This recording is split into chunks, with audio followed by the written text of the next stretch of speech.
Imam Khotama Abu Mulyata. Alhamdulillah, puji dan syukur kita panjatkan kepada Allah Subhanahu wa Ta'ala bahwa kita masih diberikan kesempatan di hari yang ke-89 kita melaksanakan ibadah sholat.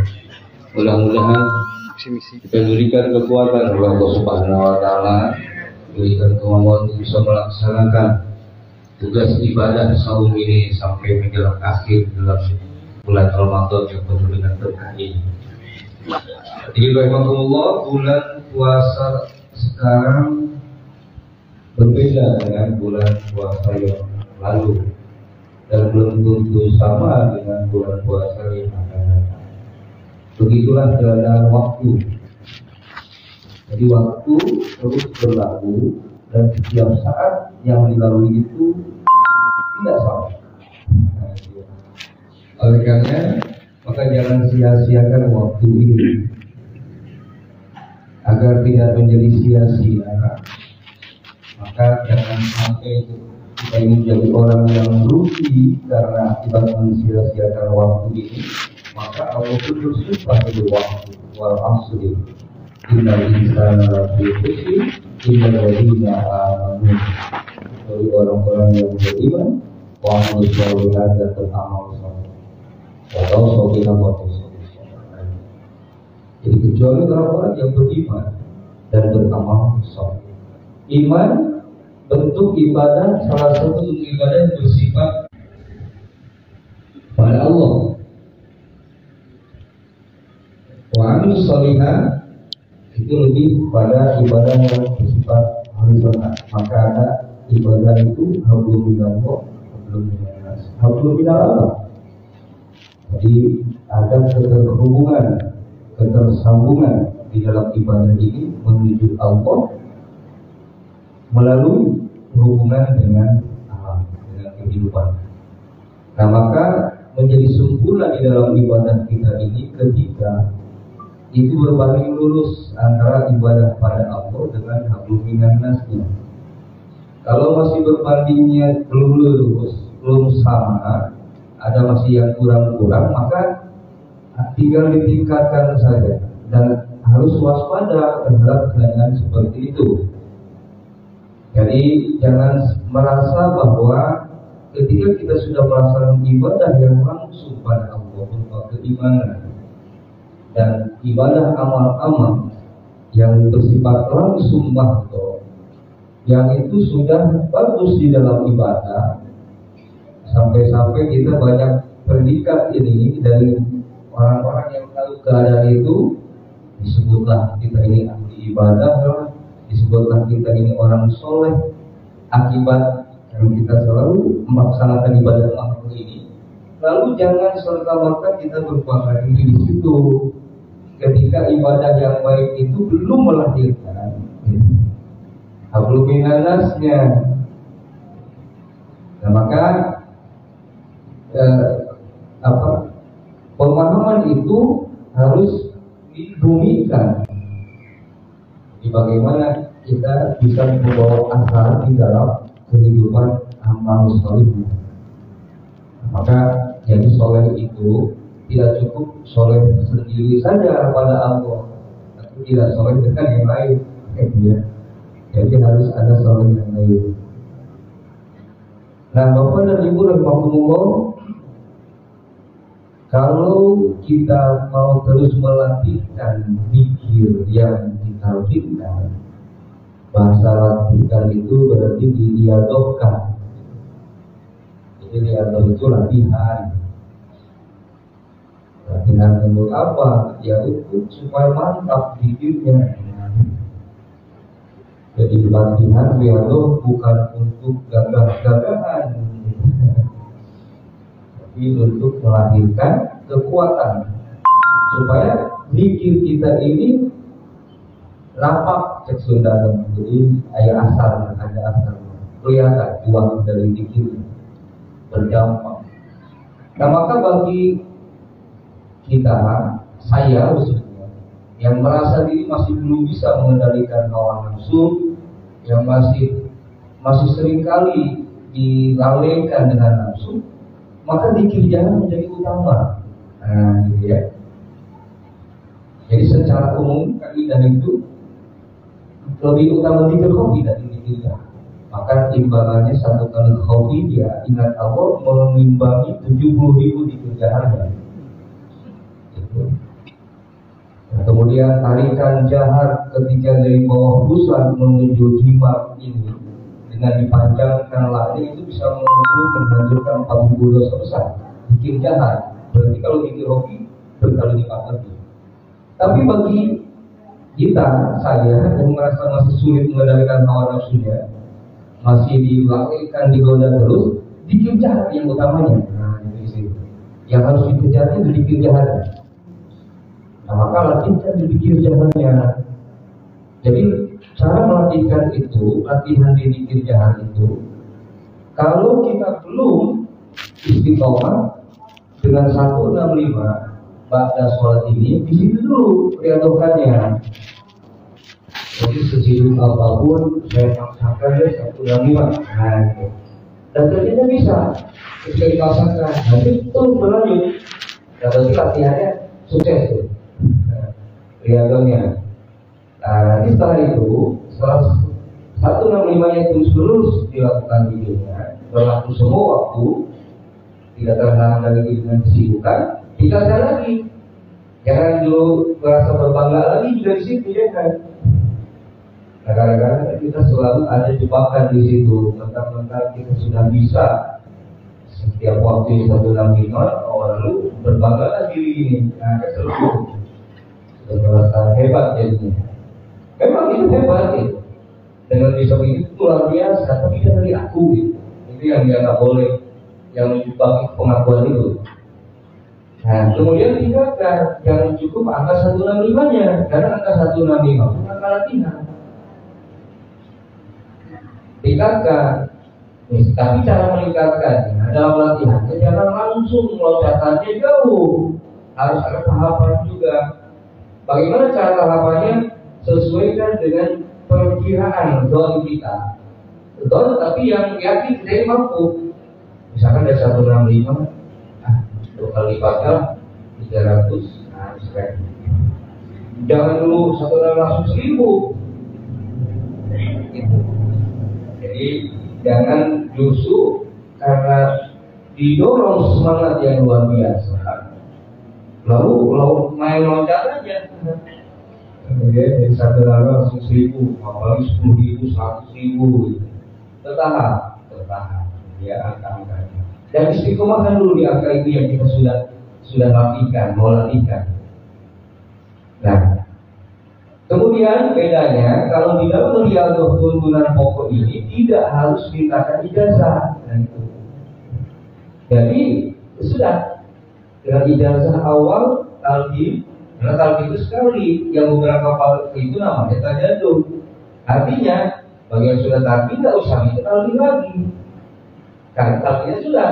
Yang berikutnya tajadud, asal kembali. Nah, jadi dan cukup dengan talqin itu. Lalu tinggal begini di dalam mengamalkan riyadahnya. Dari 165 mau loncat ke 500 angkanya, atau ambil orang yang suka senang ganjil pakai ganjil ujungnya, silakan.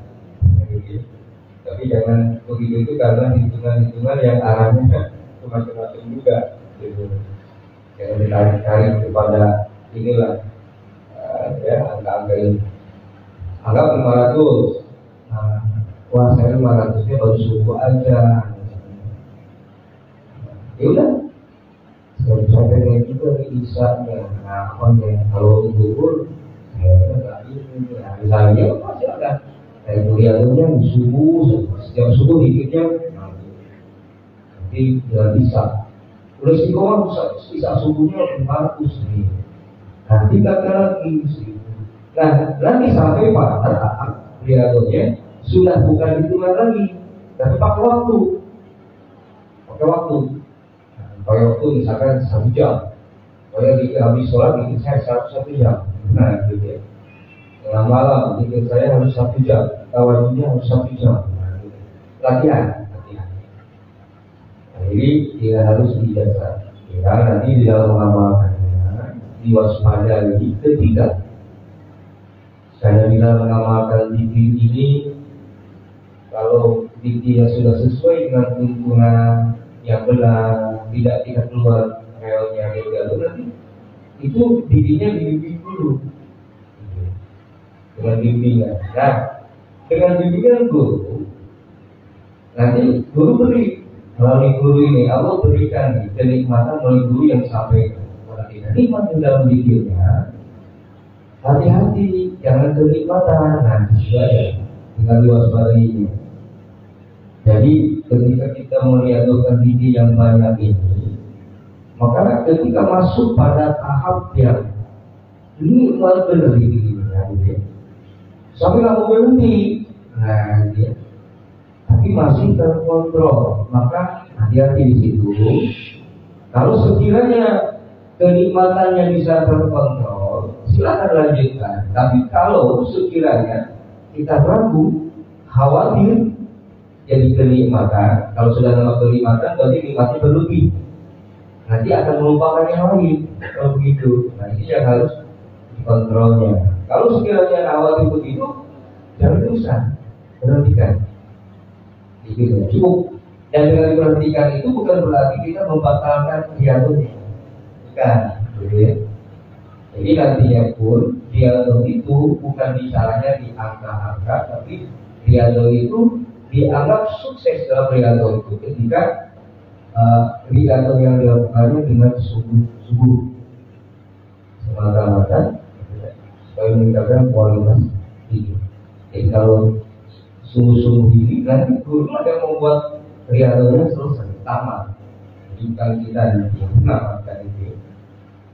Itu angka yang terjadi saja angka sekian itu. Jadi berhentikan videonya. Nanti kalau mau lanjut, kalau sudah sekiranya ini tensi nikmatnya turun, boleh lanjut lagi.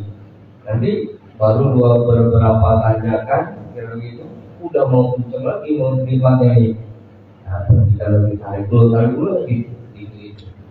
So, kalau diteruskan, kalau yang ditanya tidak terkontrol, nanti akan muncul. Sebenarnya bukan sesuatu yang salah ketika masuk dalam fana makomnya.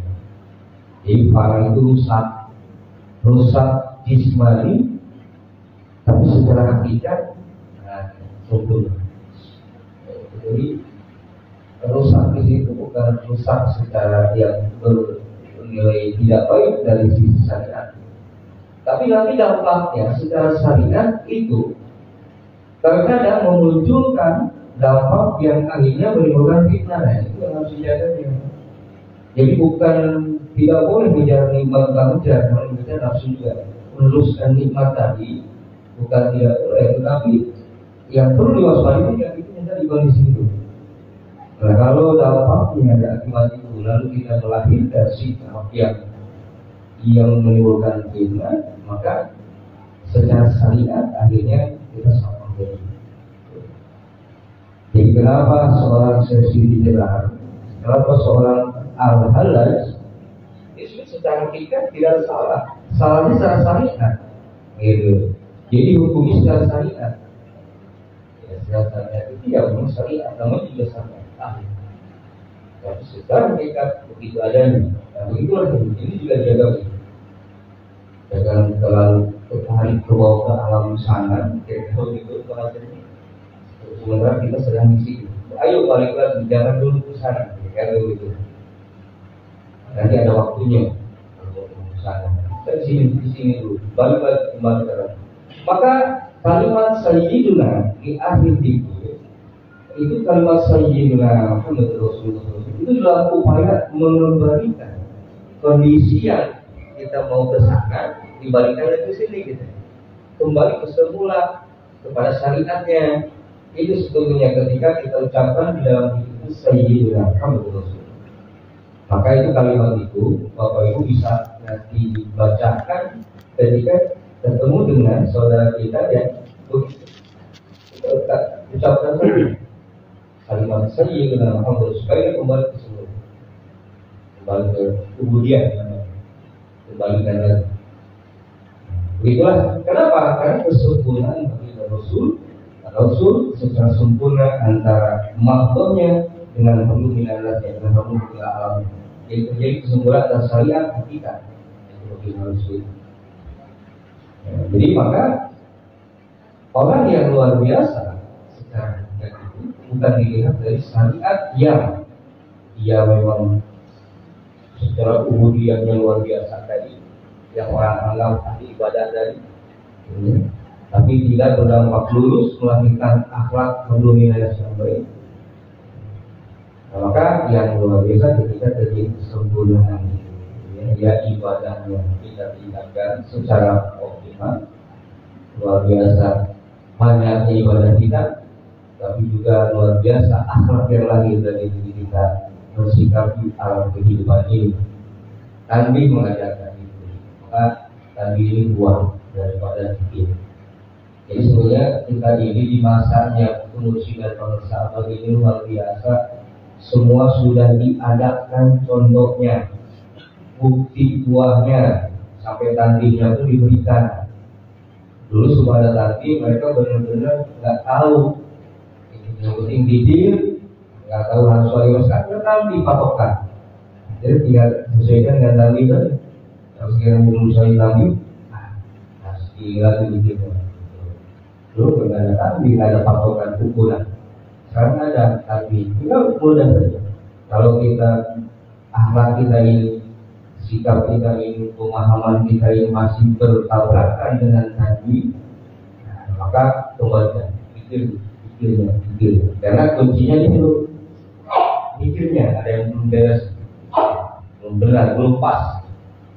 Pernah ada satu kejadian pengalaman, secara pendengaran telinga, secara penglihatan mata keseragamannya enak betul dikirim, enak loh didengarnya enak, dan keseragaman mengamalkan seragam, wah betul syariatnya luar biasa.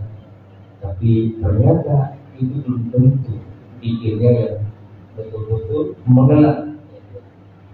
Mengenal itu dalam arti antara lisan dengan kalbunya tersambungkan. Jadi jangan sampai lisan jadi dikit tapi hanya di lisan, tidak menyentuh kalbu. Dan ternyata bagi orang-orang yang diberi kelebihan oleh Allah tahu itu orangnya dia. Sampai waktu itu ada yang dilempar dengan apa itu tadi oleh yang di belakang oleh suku kita dengan bahasa yang benar dengan dia yang si benar dikira padahal menurut pendengaran saya itu mendengar enak gitu. Tapi suku kita ini mau sampai melempar, situ udah dikira berarti ada pikirnya kosong, tidak menyentuh kalbu. Nah maka kembalikan lagi, maka syarat dalam hantaman kalbu itu meliputi hantaman idolot, mengenai ke kalbunya, seperti kena satu ini yang melabrak idolot itu dirasakan. Dan nanti dikit, ada dikit ini nanti membawanya tahapannya itu ambil 3 dengan landai, mulai itu 4-nya masuk landai, nanti dia naik iramannya naik juga ini terus sampai puncak suaranya, puncak nikmatnya kayak gitu, diturunin lagi bertahap berhenti, ada begitu. Tapi ada naik di puncak terus berhenti. Nah, nanti di situ realnya. Coba Bapak Ibu rasakan nanti di sini. Satu waktu Bapak bikinnya naik pasti puncak berhenti. Tapi satu waktu jangan waktu berhenti, turunkan lagi. Nah, baru berhenti. Itu akan berpengaruh kepada proses tawajuh. Nanti dikir yang pas naik berhenti dengan yang naik diturunkan dulu berhenti akan berpengaruh kepada tawajuh. Tetapi setiap kita diberikan kemampuan yang bisa sama, bisa beda-beda. Jadi patokan seperti yang saya sampaikan itu tidak laku atau belum tentu laku. Nanti kembali kepada perjalanan Bapak Ibu sendiri yang mengamalkan sesungguhnya dengan bimbingan pribadi Bapak Ibu dengan sebetulnya gitu nanti.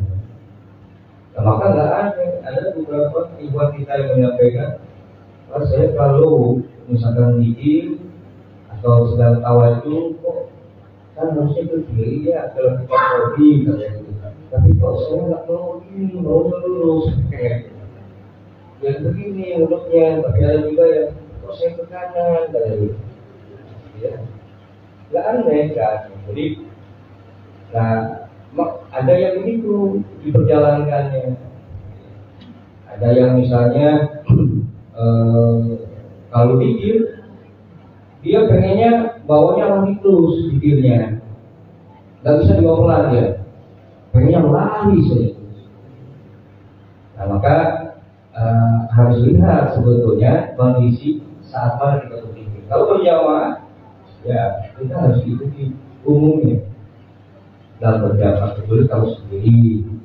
Tapi ada yang justru dibawa kenceng, nggak bisa, nggak mau, capek. Maunya andai. Jadi memang tidak. Tapi bisa terbalik juga kondisi seperti itu. Bisa yang tadinya yang senangnya lari jadi jalan kaki, tapi yang jalan kaki jadi lari, bisa begitu juga. Nah, begitulah perjalanan ruhiyah. Jadi tidak bisa diukur bahwa ini harus begini loh, itu harus begitu. Tapi standar harus dibuat memang sebagai patokan awal. Standar itu, standar itu 165 itu standar. Cara nariknya standar. Jadi standar. Utama angka-angka di utama standar. Nanti dia mudahnya bisa keluar itu, bisa keluar dari standar itu, bisa bertahan standar. Dan keluar dengan tertutupnya itu tidak menjadikan ini yang lebih baik dari yang lain, tidak. Itu hanya proses. Misalnya ketika kita jalan ke depan, jalan kaki, yang satu kan lari sampai, yang satu nyantai aja sampai juga, tapi yang satu sempat ada kayak pos roda itu saung, duduk dulu sebentar, nyantai dulu, jalan lagi, nyampe juga. Tapi suatu waktu yang lari itu, dia temennya mampu di saung itu enak juga ya. Nah besoknya dia juga mampu juga tuh. Nah gitu. Jadi nggak setiap begitu saja berlaku.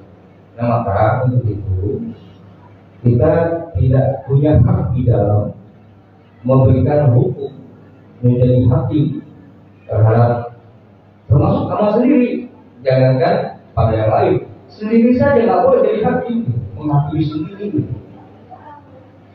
Kayak misalnya suatu kecil menghakimi dalam pengamal itu, menghakimi bahwa saya sudah tamat riadonya atau belum, nah termasuk itu nggak boleh, dihindari. Ada penghakiman itu, wah saya belum tamat, karena batal kemarin, termasuk begitu tuh. Penghakiman begitu dilepas. Yang penting ketika memang tuntutannya harusnya begitu, ya ulama dia nggak usah ada hakim-hakiman atau tamat ya. Jika hal kecilnya.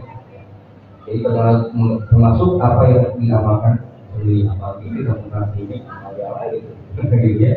Tidak ada. Baik, Bapak dan Ibu, rahimakumullah. Ada waktu karena kita ada sunnah dari musik di dalam menjelang iftar takjil, ada tawasul dulu, kemudian ada waktu cukup lah setengah jam ya, nggak setengah jam. Sekarang kita jam berapa?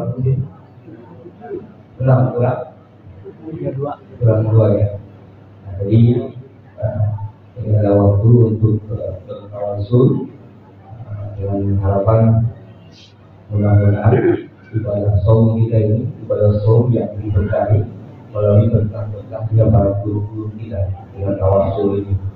Kita memohon bergabung dengan mereka-mereka yang sudah penuh dengan keberkahan ini, guru-guru kita pengusaha apa seterusnya melalui silsilah yang bersama kita melalui tawasul ini. Dan mudah-mudahan bukan hanya kita memohon kita yang bertawasul, tapi juga mudah-mudahan orang-orang yang sudah wafat, orang tua kita, saudara kita, mudah-mudahan keberkahan yang dari tawasul yang kita sampaikan. Karena tuntunan tawasul yang dulu berikan, tuntunan tawasul yang lengkap itu semua masuk. Jadi Bapak Ibu nggak perlu ragu dan nggak perlu harus dikhususkan namanya, gitu ya. Kecuali memang majelisnya dipimpin memang ada pengkhususan, silakan masing-masing juga baca dan ada khususon, gitu ya. Nah, berarti dikhususkan. Tapi kalau nggak ada begitu, Bapak Ibu nggak usah ragu. Semua tersampaikan kepada abarina, bapak, kakek, omahatina, ibu, nenek, dari barisan ibu, perempuan, semua bagian kena semua. Nah, jadi kalau mau dikhususkan nih, sepertinya kan kita kalau dikhususkan lebih abdol nih. Lalu bagaimana kalau ada yang kita khususkan kelewat misalnya? Apakah nggak buat mereka jadinya ini sama kita? Iya kan? Beda dengan sebetulnya kalau majelis semua dapat kebagian, ya. Lalu kita khususkan masalah ini kalau nggak ada kelewat, itu kelewat gimana? Apakah protes sendiri? Itu canda ininya. Tapi yang penting silakan mau dikhususkan silakan dengan nama-nama yang disebut. Kalau kelewat tetap tersampaikan. Tetapi yang penting jangan ada pengakuan, ya, jangan pengakuan. Sampai ada juga yang minta saran. Kalau dimasukkan di itu di tawasul yang istiqomah hal itu, kalau saya masukkan gimana? Semali hargalina mau ada dia terakhir dia. Kalau saya pakai sebutlah nama orang tua pimpinnya, gitu kan. Nah, lantas saya tanya sampai kembali. Kenapa munculnya ada ide itu, saran itu? Karena saya merasa kepikiran terus. Jadi bahkan pernah mimpi, mimpi tentang orang tuanya dan sudah wafat. Jadi kepikiran apa harus dikhususkan. Nah, terus karena saya dikhususkan, merasa dong, merasa dia nggak kepikiran lagi. Terus apalagi dimimpi. Nah, nanti kalau memang begitu ada, berarti jadikan khususnya saja, saya bilang begitu. Jadi khususnya silakan untuk sendiri, tapi nggak boleh untuk yang lain. Jadi jangan ikut-ikutan kalau yang lain ini. Nah, kenapa dia ada khususnya? Karena ada sejarah yang dia alaminya. Begitu tuh khususnya itu. Dan orang nggak punya pengalaman di situ, sejarah jangan ikut-ikutan, gitu. Dulu begini amalnya, itu dulu. Sekarang bukan dulu. Ya sekarang yang dulu. Ya, karena kita mau amal yang dulu kadang-kadang, ya. Wah, dulu ada amal ini, saya pengen amal itu. Nah, padahal itu berlaku dulu saja yang itu. Ya baik, itu saja Bapak dan Ibu. Mohon maaf dan kita mudah-mudahan kita semua mendapat ampunan Allah, mudah-mudahan kita selalu mendapatkan keberkahan Allah, mudah-mudahan kita selalu dirahmati Allah Subhanahu wa taala. Assalamualaikum warahmatullahi wabarakatuh.